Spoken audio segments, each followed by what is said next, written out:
మిర్యాలగూడ పట్టణంలోని సీతారాంపురంలో గల శ్రీ రుక్మిణి సత్యభామ సమేత శ్రీకృష్ణ దేవాలయం గీతా మందిర్లో జరుగుతున్న ధనుర్మాసోత్సవాలను పురస్కరించుకొని శ్రీ శ్రీ శ్రీ త్రిదండి దేవానాథ జయ్యర్ స్వామి ఆలయాన్ని సందర్శించారు. ఆలయంలో జరుగుతున్న శ్రీ లక్ష్మీ నారసింహ పూర్ణాహుతిలో పాల్గొన్నారు. అనంతరం భక్తులకు మంగళాశాసనాలు అందించారు.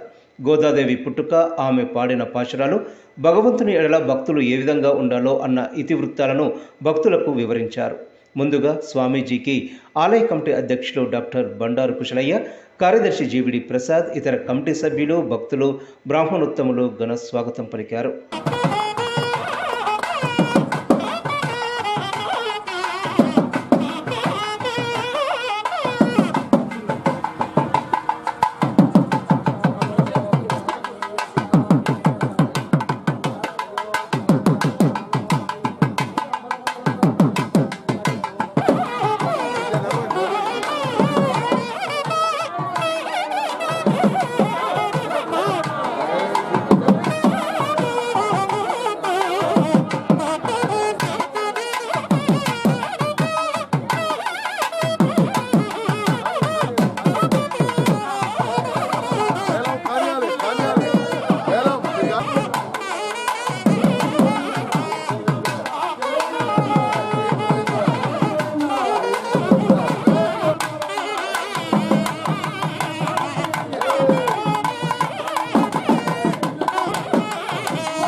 सर्वस्याप्यै सर्वस्य सिद्धै सर्वमेव तेनाप्नोति सर्वं जयते नारायणाय विद्महे वासुदेवाय धीमहि महाज्वालाय धीमहि प्रचोदयात् वैश्वानराय विद्महे लालीलाय धीमहि वह्ने प्रचोदयात् यन्तवन्तो काले वदन्त्यप्रदेशचारिणी देशो ब्राह्मणः काले वर्धतां काले काले वर्षद्वासवः श्रीरंग श्री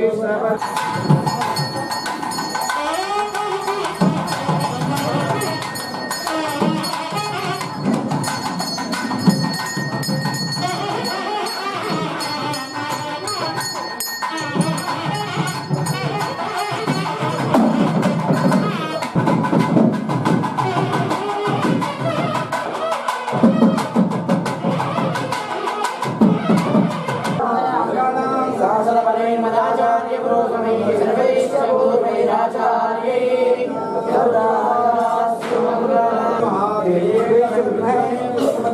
హలో लक्ष्मी प्रचोदयात् కరెంట్ వచ్చింది మైక్ వస్తలేదు சிந்ததன்னில் நாடும் சிந்திப்பாரத்தினமாலை தன்னை சிந்ததன்னில் நாடும் சிந்திப்பாணிங்கே மணவாளமா முனிவன் பொன்னடியாம் செங்கமல போதுகளை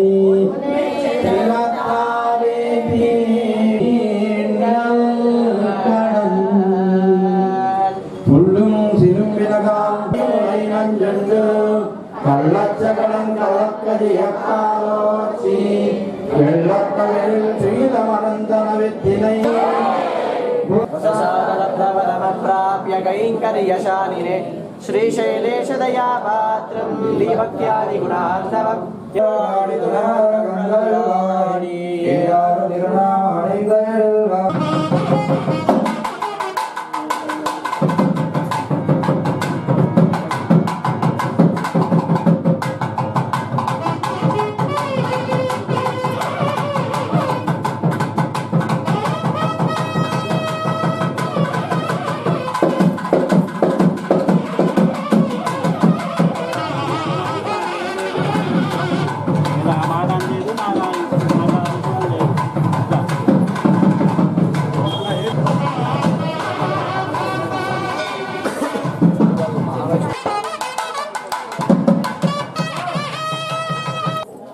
గత 4 సంవత్సరాల క్రితం మనం విగ్రహ ప్రతిష్ఠ చేసుకొని ఎంతో చక్కగా కార్యక్రమాలు నిర్వహిస్తూ గత సంవత్సరం కూడా మన శ్రీ శ్రీ చిన్నజీవ స్వామి గారు కూడా ఇచ్చేశారు. మన దేవనాథ్ జీవ స్వామి గారు కూడా గతంలో ఒకసారి వచ్చిపోయారు. ముఖ్యంగా ఈరోజు ధనుర్మాసంలో కార్యక్రమంగా వారు మన మిర్యాలగూడ పట్టణానికి వస్తున్నాను. కానీ 3 రోజుల ముందే నేను కూడా స్వామివారితో ఫోన్ మాట్లాడాను.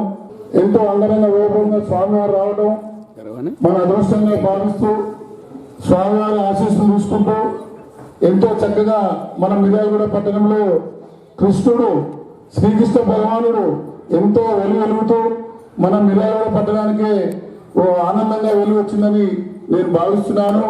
మీ అందరూ కూడా మీ యొక్క అభిప్రాయాలు చెప్పొచ్చు. మనం సంతోషపడదాం. భక్తులందరూ కూడా రావడం జరిగింది. అందరికీ దర్శన భాగ్యం జరుగుతుంది. జగత్రయ గురు కృష్ణం నమస్యామ్యహం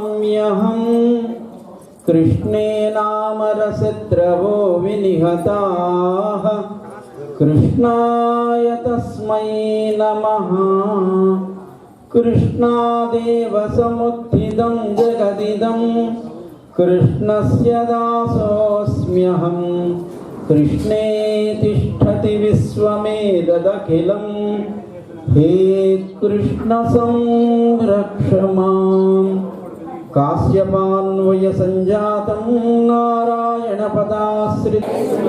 జై గోవింద. అన్నీ భగవంతుడి నామాలే. అన్నీ భగవంతుడి యొక్క కళ్యాణ గుణములని స్పష్టం చేసేవే. అన్నీ భగవంతుడు మనకు చేసిన ఉపకారాలను స్మరింపచేసేవే. అందుకోసం నోరారా వాయినాల్ పాడి మనట్టినాల్ సిందిక్క. నోరారా ఆయన నామం పాడితే, మనసారా ఆయన యొక్క రూప స్వరూప గుణ విభవములను స్మరిస్తే పోయ విజయవం నిన్నణవం తీనిల్ తూసాగం చెప్పు అని నిన్నటి పాఠంలో అమ్మ మనకి ఉపదేశం చేసింది. మనం చేసినటువంటి పుణ్య పాప రూపమైనటువంటి కర్మ భగవంతుడి యొక్క నామం పలికితే తొలగుతుంది, దగ్ధమవుతుంది. భగవంతుడి యొక్క ఆ కళ్యాణ గుణ రూపమైనటువంటి ఆ స్వామిని స్మరిస్తే మనస్సులో మన ఆ కర్మ దగ్ధమవుతుంది అని నిన్నటి పాశ్రంలో మనం పెద్దల చేత విన్నాం. ఈనాటి నుంచి 6వ పాసురం నుంచి 15వ పాసురం దాకా, అంటే ఒక 10 పాసురాలు ఒక్కొక్కరిని నిద్రలేపుతూ నందగోపుడి భవనానికి వెళ్ళేటువంటి ఒక క్రమాన్ని మనకి ఆచరణ ద్వారా అమ్మ లోకానికి ఉపదేశం చేసింది. ఆ 10 అనేటువంటి గోపికలని మన ఆచార్యులుగాను ఆళ్వార్లుగాను, అంటే గురు పరంపరని ఆళ్వార్ల పరంపరని మనం అంతా స్మరిస్తాం. ఆళ్వార్లంటే భగవత కళ్యాణ గుణములలో పరిపూర్ణముగా మునిగిన వాళ్ళు అని అర్థం. మునుగుట అంటే ఊపిరాడకుండా కాదు.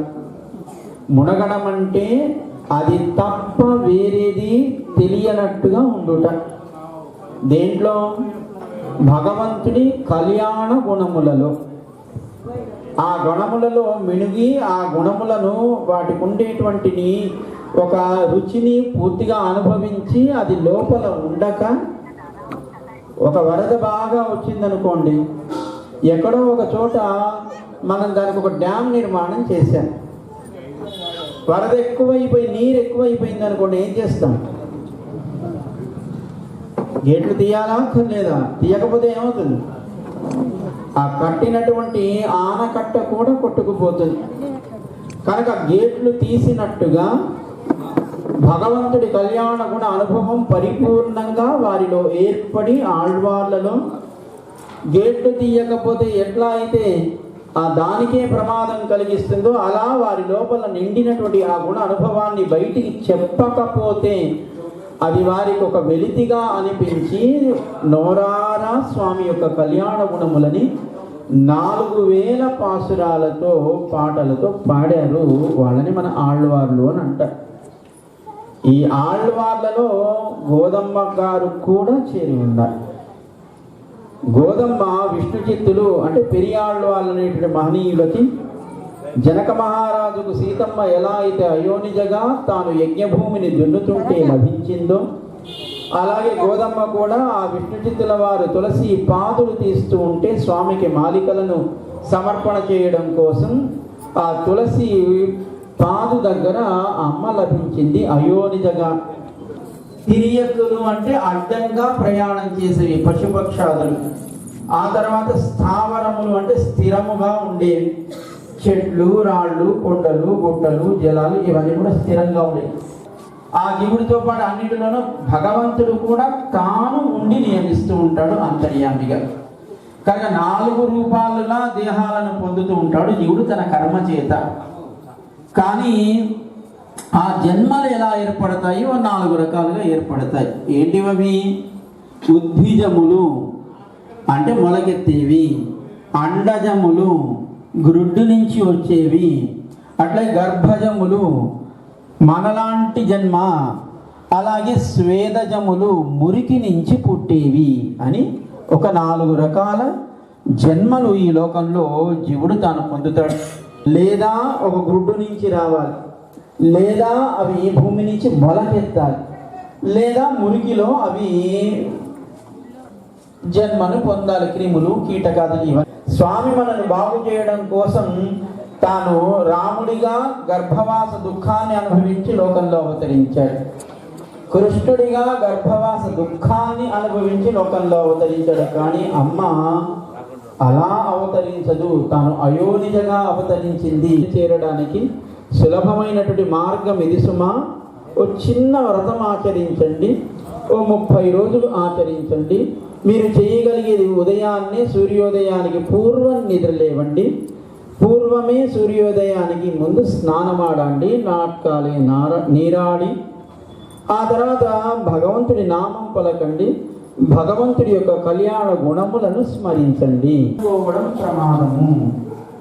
తెలిసిన వాళ్ళెవరో వాళ్ళ దగ్గర తెలుసుకొని కనుక మనం ప్రయత్నం చేయగలిగితే, ఎక్కడైనా ఏదైనా మనం సాధనలో లోపం ఏర్పడితే ఆ లోపాన్ని మనం సరిదిద్దుకోగలుగుతాం.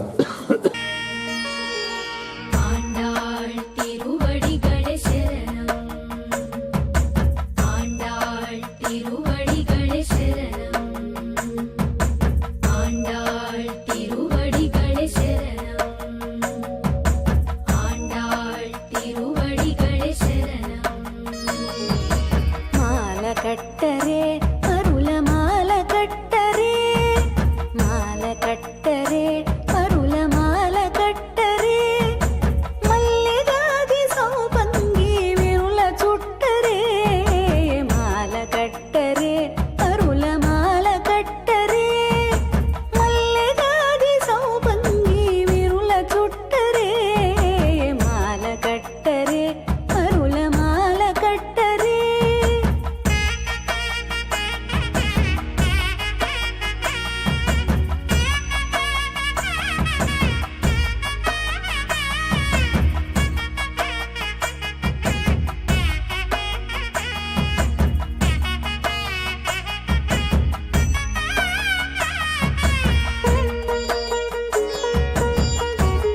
తొలుతవేయరే